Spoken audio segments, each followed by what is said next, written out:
Hi,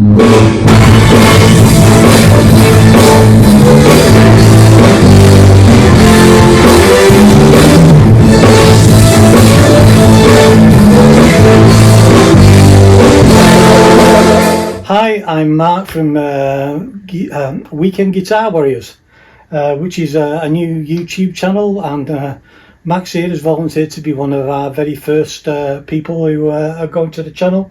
And Max is also and I are about to undergo another little bit of business on doing something else, and you'll see that hopefully on the CG UK channel very, very shortly. So this is about Weekend Warriors, and Max, as you can tell, is a well road worn warrior. And so just tell us a little bit about yourself, Max, what you do. I know you're playing in a band now and still, but when did you start all this? Because I first met you when you were selling PRS guitars 20 years ago. Yeah. I started playing guitar when I was 14 because my mates played guitar and I got a band together, and it seemed like a good way of being a chick magnet. Yeah, how did that work out for you? Second wife, yeah, is okay. I can't say much for the first though. But things moved on from there. I started running jam nights about 25 years ago. Yeah, got a band together, and it's been a great hobby ever since. Right. So, I mean, you're in a semi-pro band now, and as much as like you are a weekend warrior, weekend warrior, you get paid for doing your gigs, which is something a revelation in this day and age. Day and age, instead of just doing jam nights for free like a lot of us do, you end up getting paid. So I did used to run the jam nights, so I did get paid for that. But the thing that I always say, you was fleecing everyone. Yeah, of course it was. I've always said to people though, when they ask me questions about being in a band, and I say normal pub money is 250 quid between 4 or 5 of you, and you end up coming home with 60 quid, less petrol, less drinks, less what you've spent on a new set of strings and all that kind of stuff. And I say, well, call it 50 quid. And people say, well, it's not very much, is it? And my analogy is, when you say to them, what do you like? And someone will say, oh, I like playing golf. Yeah. And I say, well, if someone said to you, come and have a round of golf with me, and I'll give you 50 quid, would you do it? And they say, well, of course I would. Yeah.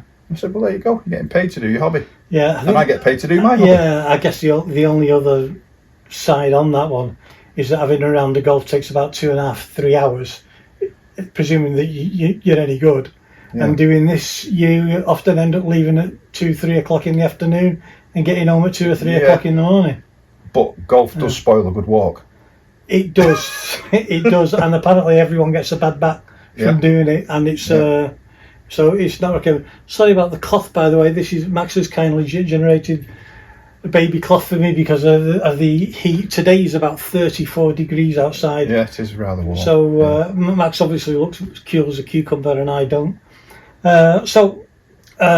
You started all those years ago doing the jam. Did the jam nights come before the band then in your case? So it did, really, because I met my best friend and bass player and his son who played drums at a jam night, and that was 20 years ago, and it just went from there. Yeah. Mm-hmm.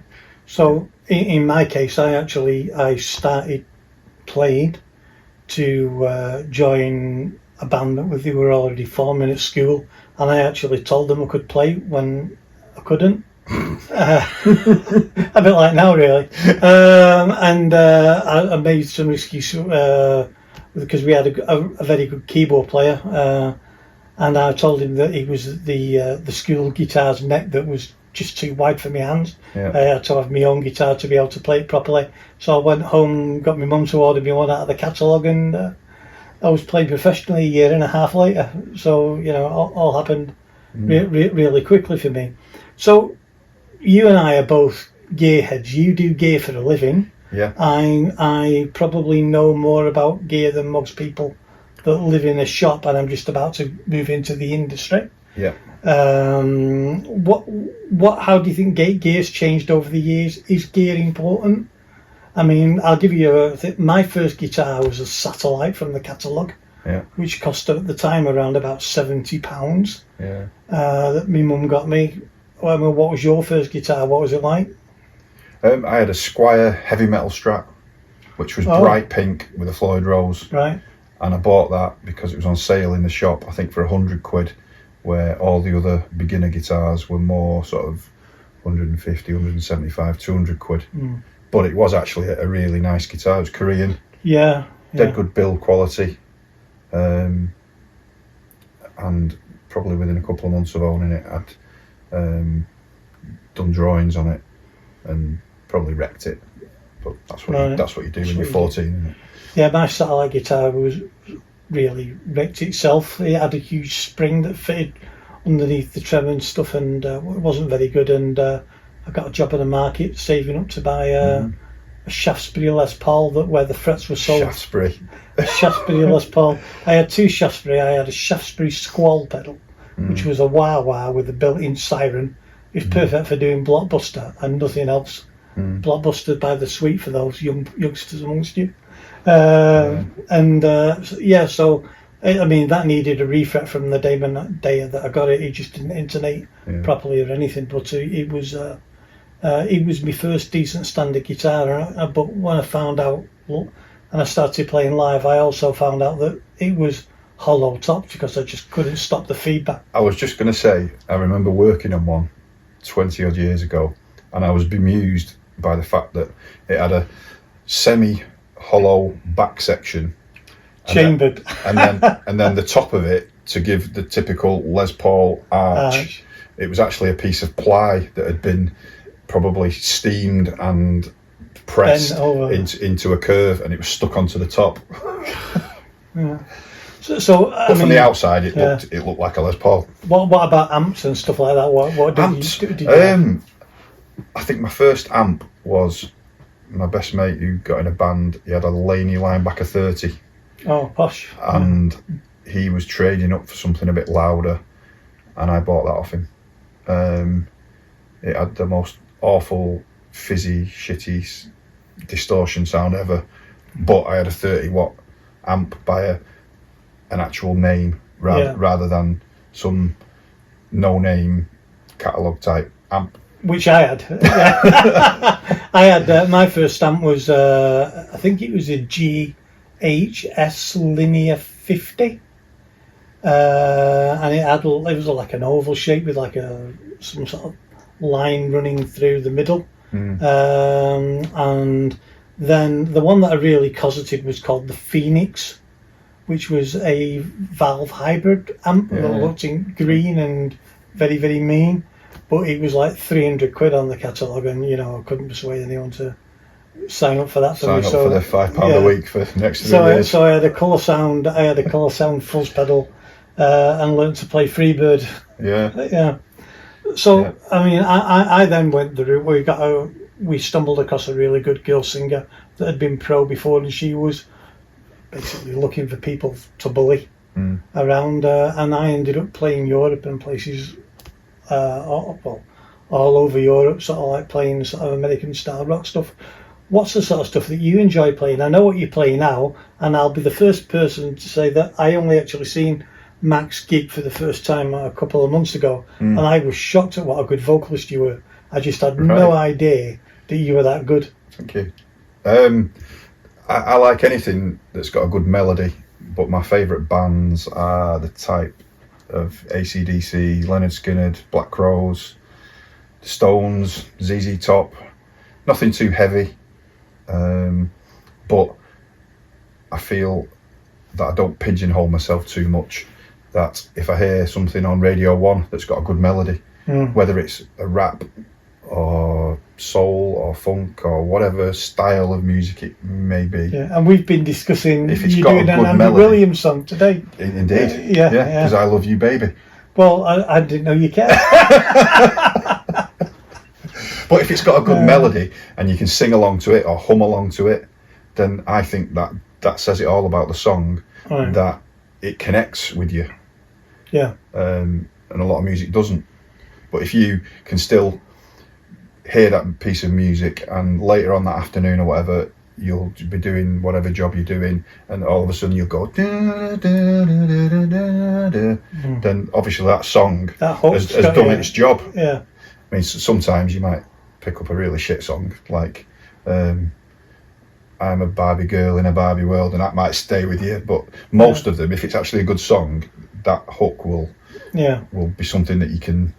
So what's your favourite song to play? Of all the years you've been playing and jamming and doing bands, what's your favourite song that you played live?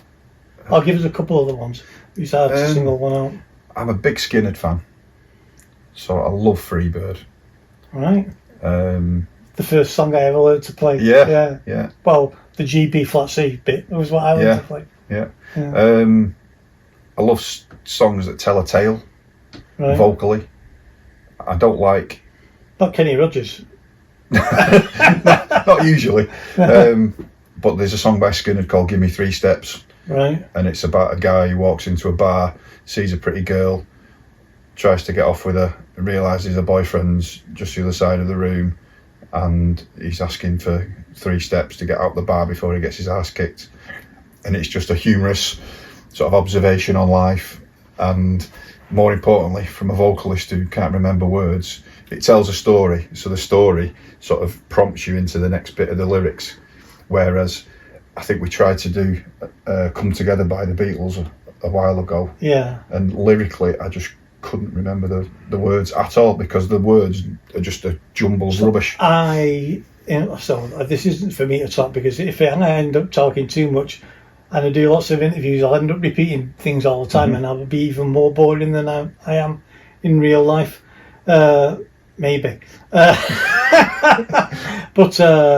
I've always struggled with words, and I was of the opinion that when you were gigging, people didn't know the words and they knew the tune.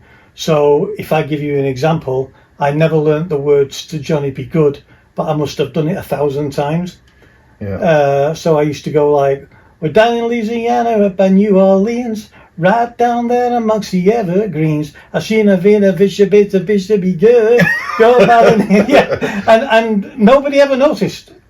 It's probably because my voice is no good to begin with. But I have this theory that a lot of people don't know the words, but the few people that do, I think you can offend them if you don't know them. It depends what the song is, I think. Yeah. Some of them, it's very similar to a guitar solo. If you're playing something along the lines of a Steve Vai type song, as long as you whittle around in the right key, unless you're with an audience of complete Vai anoraks, they'll never know the difference. But if you're going to play the likes of a Queen song, those solos have got to be absolutely note for note. So I was going to come to that. Anybody will listen to it and go, "Oh, he played the solo all wrong." Yeah, I think that I always used to be, I still am, incredibly arrogant. And when I was like doing the professional cabaret scene, I was always of the opinion that I didn't need to learn other people's solos, because I could do ones that were just as good, obviously totally incorrectly. But, I was incorrect in my assumption. And as for tabs and all that lot, nobody could ever tab what I was doing, because I was great. So therefore I didn't need to learn it. I then later modified my view to if a solo was part of the song. So if you're doing something like Hello by Lionel Richie, the solo has got a melody, it's a major part of the song. I mean, what's your take on that? If a guitarist sounds like he's blown over the top of it, I'll blow over the top of it, Well, back to the word melody again. And one of the reasons in the sort of shred guitar scene, and I specialise in the Ibanez parts. Yeah. So the Ibanez King. So the two names which very much come to the forefront of Ibanez guitars are Vai and Satriani. Yeah. And there's lots of online discussions about who's best, but in my opinion, and it obviously is my opinion, is Steve Vai writes a lead. And then gets a backing band to put something underneath his lead. Yes. Whereas what I think Satriani does is he writes a song with a vocal line on guitar, and he plays the vocal line or the melody on the guitar, and then the band are there to support the vocal. I think you're probably right in that, because I remember reading that Steve Vai actually played for Whitesnake at one point. He replaced John Sykes, which is almost impossible to do, and he rewrote parts of the song for his solos, which, to be honest, is criminal. He should rewrite his solo to fit the song. Yeah, I'll do a solo to fit the song, but he actually took it the opposite way around, and that was one of the reasons that he didn't. You know, I love the guy a bit, and in terms of his attitude and everything else, but I just found that really strange, the fact that he did that. Yeah, and I've heard that Joe Satriani is a really good band member. I remember seeing him on a show, and I think he was Gary Moore, who's my second all-time hero, but as a guitarist, probably my number one. And he said that he's seen the same show. This was on an interview in Guitarist magazine, and he said the best thing he heard all night with Vai and Satriani up there was when they were doing a cover of All Right Now. And he said the solo was the only thing that he recognised, and for him it was the only thing that had any emotion or any melody to it. And obviously that gave a lot of hate at the time, particularly in the States, to get him up, which thankfully he recovered from, because people, he's thankfully he's idolised over there now. They say only the good die young, but for me he was a huge loss. I remember being upset when Gary Moore passed over. So I'm of a certain age now where a lot of my heroes have died. I remember I was over at our place in France, it must be 5-6 years ago now, and I remember sat there crying because Malcolm and Young had died, and he wasn't a fancy guitar player, he wasn't the lead guitar player that's out there in your face. He just wrote a great song. He wrote great, and he was probably one of the best rhythm guitar players out there. He was like a human metronome, wasn't he? I went to see AC/DC one time, and I didn't actually enjoy them because I thought it was all very, very contrived. Everything was exactly the same as on the records, which is either a good thing or it was like they were a cover version of all the solos. None of them were improvised. They were all done, and but I remember watching Malcolm up there sort of like with his shoulder on the one side, and he seemed more into it than anybody else. The drummer sat there having a cig all the way through the gig. He does, yeah. And then a roadie comes on and gives him another one. And I thought to myself, hang on, I've paid about 40 quid for this ticket, I just didn't enjoy it at all. What's the best concert you've been to then? For something that I wasn't actually looking forward to, but turned out really good, was actually AC/DC. Right. And it was the one when it was 6 years ago when Brian Johnson had his hearing problems, and they announced that Axl Rose was going to sing with them. Yeah. And everyone was on Facebook saying, "Oh, fuck! I want my money back. I'm not going. I'm not watching that rubbish." Yeah. But I bet he was great, wasn't he? I booked some tickets for me and my son Nick, and we went. And from someone who's usually quite critical of performances, we can't help that. I couldn't find anything to other than, I mean, it wasn't his problem. He had a broken foot or broken leg or whatever it was, and he was sat on a stool with his foot up. But it's a lot more mobile than Phil Collins is these days. Sorry if I offended any Phil Collins fans. I was expecting like a bit of a sort of half-assed performance, and he was going to come in too early or come in too late and forget the words. Yeah. And as a massive AC/DC fan, I know. Come on 2 hours late like he used to do. But I know all the words, and he did not. To my ears, he did not make one mistake all night in a 2 hour set. Right. And I thought he was absolutely fantastic. The band were fantastic. Yeah. I've seen him with Brian Johnson on the Back in Black tour. Yeah. There was a thing when I was in probably 18 to 21 where I seen a lot of live bands because I had a friend that used to like to go. And so I've seen. First concert I went to was 1979, John Miles, my hero. The next concert I went to, I keep trying to remember the order, but I think the next one was actually Def Leppard with Sammy Hagar. Right. Def Leppard was supporting Sammy Hagar, and they had a different guitarist, Pete Willis, I think his name was, at the time. And I think the one after that was UFO, and then it was Van Halen at Manchester Apollo. Right. And then Whitesnake. I don't know how many times I just loved Whitesnake. And Gary Moore after that. My concerts, things sort of like curtailed a little bit. So if you're out in a club and you're playing, are you critical of the bands? Do you think I could do better than that, or do you try and be supportive? I'm the latter rather than the former. It winds me up when I see a bad show, but I love to see a good show.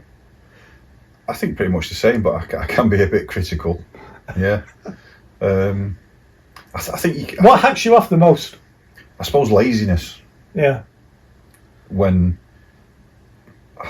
people haven't bothered to learn the song properly, or even when it looks like there's four guys there and it looks like they've never even played this song together before. Yeah, I mean, I've seen and everyone's looking round at each other, thinking, "Oh, who cues the next bit in?" I've seen extreme examples. I remember going to see Hollywood Nights, which was a great show. Don't get me wrong. And he was quite an old. I think his name was Doug Ellis or something. He was an older guy, and he used to do a Meatloaf thing, and he used to have some very attractive young ladies come on and do all the, sort of the female Meatloaf parts. But they did a load of other stuff, and the keyboard player did "Sugar Baby Love" by the Rubettes, and it was awesome. And then I like you do, you probably did the same. You stuck around to have a look at the gear that they had on stage. I found out the keyboard player wasn't playing any keyboards; he was the one doing the lights. So it was all on the backing track, and it was all MIDI tracks. What I hate to see is singers that don't know the words. I would rather them bluff them than read them. When I was in the bands in Riyadh, and I know all the lads from Riyadh who are probably going to watch this, I'll have a go and say, we've got a picture of you with a mic stand on stage. Yes, you have, but I was depping for the band for the night, so I think it can be excused. Yeah. But under normal circumstances, no way would I ever get up and play a song. I would rather play it badly than just try and do it off the music. I did it in a pro band where I had to play off music, and in the days when I actually could read a bit of tab and chords very, very well. But people that don't learn the songs or get chords wrong, that are so wrong, not just a different inversion or something, that really hacks me off. So, are you a pedal guy? No, not really. I've got a very basic setup, which really is just a tuner, the channel changing pedal for my amp. I've got a drive pedal, Which is what I'm using these days. I've got the Laney Lionheart stuff that Laney give me to use, which is nice. I still have to pay for them, but I get them at a really good price. Yeah. And a Steve Vai wah pedal, not particularly because it's a Steve Vai pedal, but I really like The spring load. the way you just press it, use it, and as soon as you lift off, it turns off. I don't like the Dunlop ones where you have to click it on, use it, and then remember to click it off. I had the very first Steve Vai one, and when they first come out, they had like a metal sheet band for the spring with a rivet, and they were breaking all the time. Yeah, mine's got a proper spring in it. Yeah, they changed them to a proper spring. And for anyone out there who's got one, if it becomes standard, where as you lift off, it stays on for half a second, 3/4 of a second or something. It sounds a bit crap. There's a pot inside, but there's a little pot on the board that you can turn it right down, so as soon as you lift off, it's off. Yeah, I had the Steve Vai one. I had the Mark Tremonti one, which was a similar idea. Yeah. I thought was better, but at the moment I've actually got, because I still love Molly Wars. I still think they're the best. And you know what? I can't tell you what it is. It's but I do know what it is. It's a smaller version of the George Lynch pedal, and it's got it does the reverse wah, so it goes ah wah, so it'll reverse it as well. It's got about five different intensities of wah. But the thing that it's got that I really love, because I'm also a huge Michael Schenker fan, but I play absolutely nothing like him, was that it's got another button on the side that allows you to, because I used to play a lot of wah-wahs with it half-cocked, it allows you to set the frequency and you just click the button and you can walk away from it. So it's a spring-loaded wah that you can walk away from and get that sort of nasally in the middle sound. We all know that you can cheat when you're playing leads with that sound on, because it just makes everything sound super fluid. It's like stacking gains on overdrives. It's a very similar thing.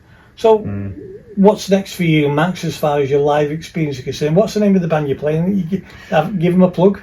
They're called the Gin Pit Band. It was the Gin Pit Rock Band, but we've decided more recently that I Love You Baby, yeah. I Love You Baby, yeah. But take the name rock out of it, because the majority of pubs and clubs that are booking bands these days don't want to be deafened by a rock band who are playing 70s stuff that nobody knows. I will tell you, I've got another friend that's going to be doing one of these things. He's just a bit tied up at the moment, and he's been playing in pub bands for years, and his pub band have turned into a tribute band for Oasis, called I Am Gallagher, and all of a sudden they're not doing 200 quid pubs anymore. They're doing like big outdoor gigs and all sorts. Exactly the same band, just by marketing themselves in a different way as a tribute band.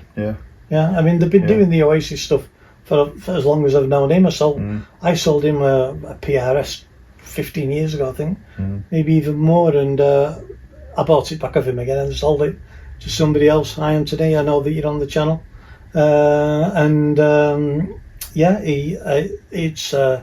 it's a strange one, isn't it? So the band, it's gone lighter. In the past, I've been with them about a year, but they've had a few female singers in the past. Really? But they've never had a front man who plays guitar before. It's always just been a singer. You can tell with the style of the other guitarist that he plays a lot by himself, but the band did, in fairness, I thought the band sounded much better when you were playing as well, because he's quite a busy sort of like player, isn't he? He can be. But going back to my point is, you've got to move with the times. And 30 years ago, when I first started getting out doing jam nights and stuff, the guys in the audience were 40 years old and they'd grown up listening to 70s rock.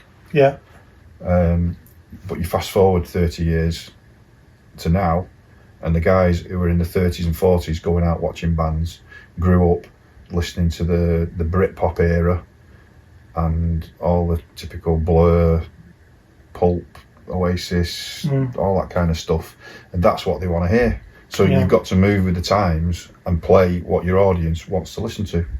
And they don't want to listen to Deep Purple, Led Zeppelin, the classic rock band, AC/DC.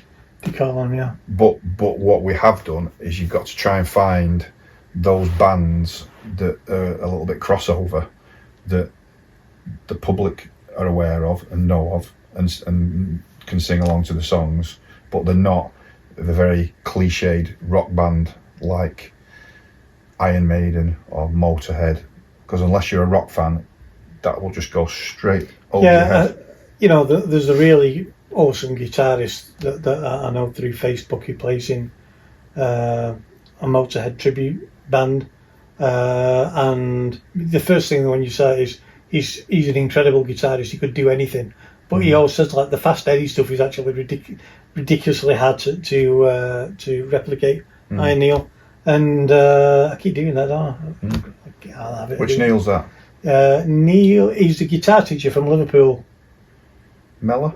Yes. Yeah, I know Neil. You know him, So I mean, I've seen him do so, and he's got all these great stories about playing the greenie guitar and stuff that he recycles now again. But he also strikes me as being a good guy. Have you ever seen him play?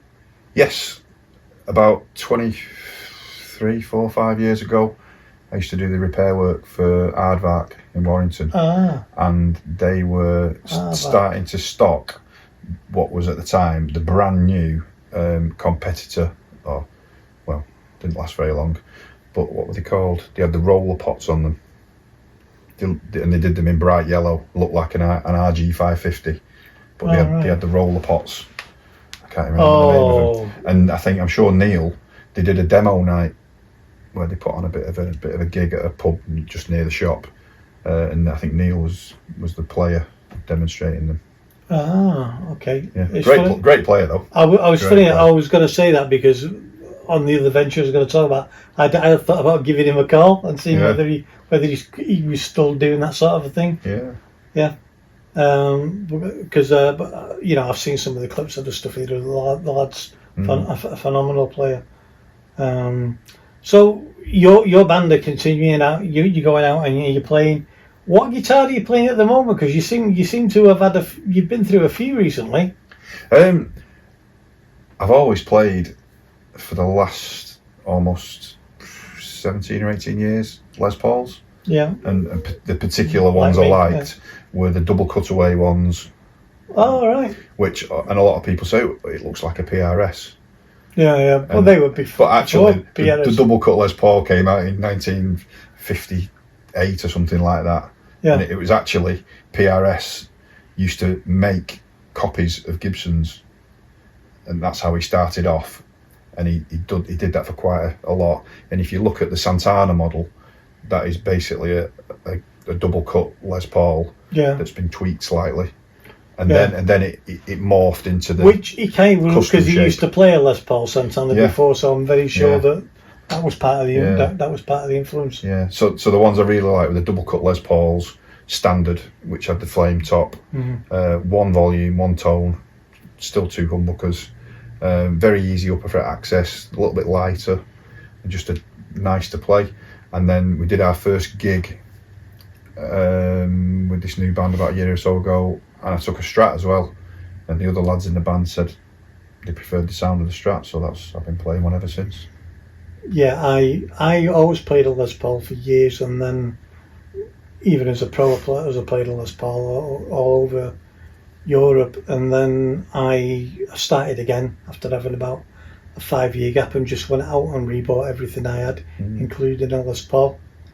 And I was playing in this band, and a student of mine, because I used to teach a little bit of guitar unbelievably, had a Squire Strat, and he said to me, "Can I come along to the gig and you try it out?"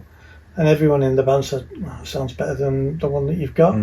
So I bought it off him, and I had at the time it was a 500 quid Les Paul custom that I bought from Henley on Thames.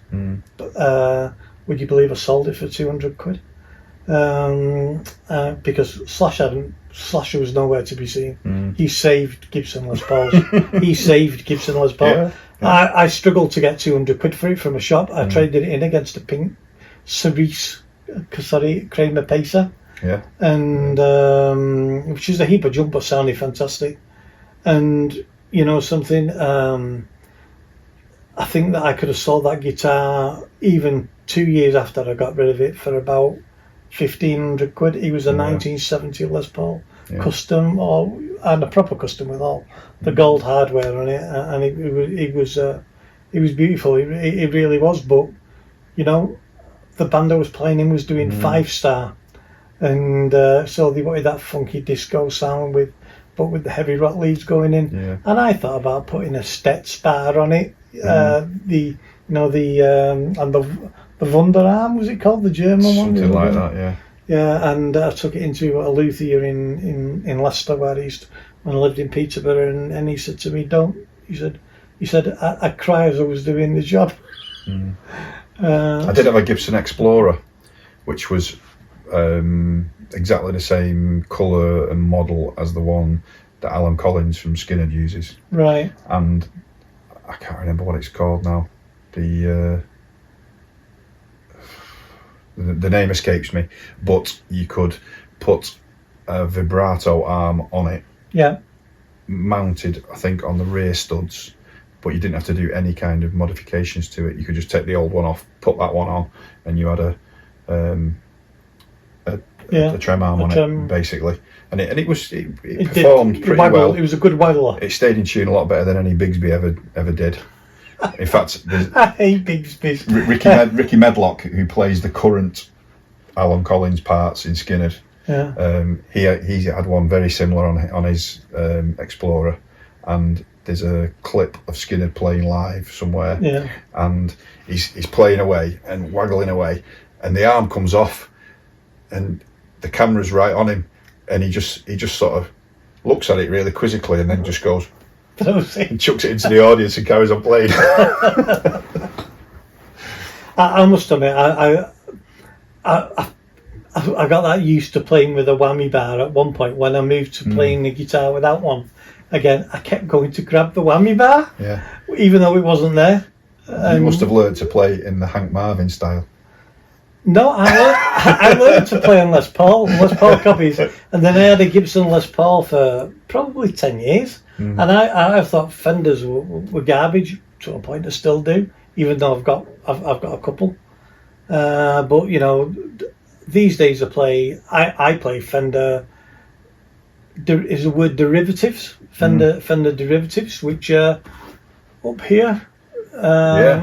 This is a new venture for me, and very nice they look too. Yes, they do. Yeah, and you, I thought you were a Charvel guy at the moment. No, just Strats, but I've made a couple myself that have got Mexican casters, deluxe bodies with the chamfered heel, which I really like on a guitar. Just the old square heel joints. They should just be cast to the flames.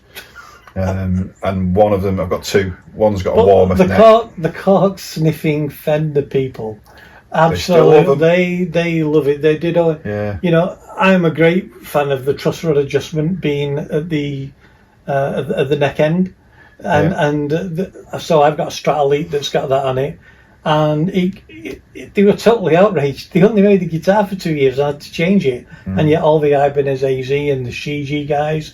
And everybody that's anybody now, the Reverend guys, you know, they're doing that.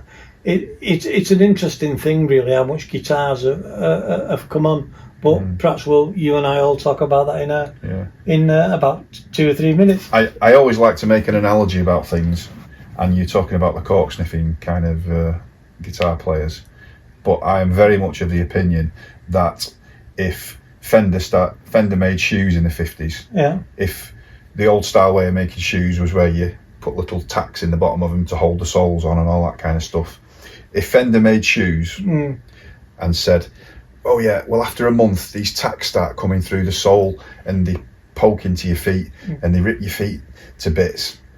And if they still made those shoes now, people would say, no, we don't want the new style shoes where the tacks don't hurt your feet. We want you to make them like they used to do, where they were really uncomfortable. I've actually had a discussion I was talking to you about earlier, but it's the vintage modern thing for me. We'll cover that off in a bit, but I think that there's certain people want a classic guitar, and there's other people want that same classic look but want all the modern refinements, and I'm one of them. I'm one of them, definitely. Yeah. You've got to look at designs. What happened to the Charvel? You've got to tell me, because your other guitarist had a Charvel, and I think you had one, or did you borrow it? The Charvel's over there, but it's basically just a Strat. Right. It's not a Floyd type Charvel. It's more of a Charvel than the Charvel that I play. I think it's one of the Mexican Charvels, and it is pretty much just a Mexican Strat with the Charvel name on the headstock. Yes, a Strat with and it's got 2 Seymour Duncans in it. I can't stand single coils. Yeah, I like them for certain things. Certain things. Yeah. My favourite layout is the same way. I had a Suhr guitar for 19 years or something that I got rid of for personal reasons after I got my first Shiji, actually. but that was humbucker single humbucker. That's my favourite. And I think that it's an unbeatable combination. And It gives you the best of all worlds. I've been lobbying Shiji this morning to do exactly that. Yeah. I think that's another one that will fall on deaf ears, but we can talk about that stuff. So, anything else you want to tell us about Max? So we know that you are Cotton's. What's the full title? Cotton Guitar Repairs. Cotton Guitar Repairs. Yeah. And sales now. And sales now. Yeah. But there's no now on the end. It's Cotton Guitar Repairs and sales. Yeah, not now. We're based in Lee, near Manchester. Been doing guitar repairs for about 25 years now. But always had quite a small workshop, and we've moved 4 months ago to a much bigger, more modern workshop. I can absolutely confirm that. And we now have slack wall space. I get a lot of phone calls of people asking, do you sell guitars? And the reply is always, no, I'm a guitar repairer. Yeah. But the new reply will be, yes, we've got tons of new guitars available to buy right now, with the emphasis on that you buy your guitar and it comes playing great straight away. You don't have to then take it for a setup. Yeah. Whereas most shops. Yeah, I mean, I've never been a fan of box shifters. No. Even though the new venture is they will turn up in a box, but they are set up so that people can do tweaks if they require them to be tweaked. Most of the time they do. Yeah, there's a standard sort of like setup that I think a lot of people do. Fender have a basic spec that for me is almost unplayable. The action's just way too high. Most shops don't actually touch the guitars in between them coming from Fender USA through the Fender UK distributor. It comes to them, they probably do nothing to it, and it comes to you. And to me, that is really poor customer service. Yeah. I had a customer bring me a Martin guitar. I think it was the Eric Clapton OM28, and he paid $4,000 for the thing, and it turned up. Is that something of yours? It was unplayable. That means I've just sold something on eBay. Oh, all right, well done. So if anyone else wants to check out Cotton Guitars UK, that's our eBay store. We sell loads of Ibanez spares and Damasio pickups. And have you got a non-day plume on there, a name that you used to be called the Ibanez King or something? I used to be the Ibanez King, but I felt that sort of pigeonholed me a little bit too much. Yeah. Because I'd get questions like, what makes you a king? No, well, that's quite obvious. but I felt it pigeonholed, and people would phone up and say, "Oh, do you only service Ibanez guitars?" Yeah. And of course, no. We do any electric, bass or acoustic guitar, even banjos, ukuleles. Yeah. And I'm going to turn around and do a plug for Max now, because I've known him a long time, and they've been bringing me guitars to you really since he came back into the country in 2020. I even brought him to do my son's guitar, which was originally ballsed up by a former colleague of yours years ago. And he does a great job in my view. In terms of, like, I never realised at one point the scale of the stuff that you do. You know, like I thought that you were a setup guy that did wiring and stuff, and then you see some of the woodworking style stuff that you do as well. You know, you've got a lathe in here and a drill press and all the things really, you know, that I would guess Max would take years and years and years to build up to be able to. Well, I suppose it has. Yeah. But I'm really proud and happy that at the moment the new workshop is more than big enough to cope with any jobs that I want to do. I've got the retail space. We've got loads of strings and straps and leads in stock. So although I do work from a large double garage, which is on the side of my house, it's ideal really, because it's absolutely it's ideal. Not really a double garage. This is like this is bigger than most luthiers' workshops for sure. Oh, for sure, yeah. It just gives me everything I need and everything I've always wanted, and hopefully that allows me to offer an even better service to the local guitar community. Okay, So we'll call that one a wrap. This is Mark. This is Max from Cotton Guitars. Cotton Guitars, and I'm Mark from Guitar Weekend Warriors. And this has been a really good little interview with a good mate of mine, Max. Cheers. See you later. Right. I'll stop it now. I'll start it again.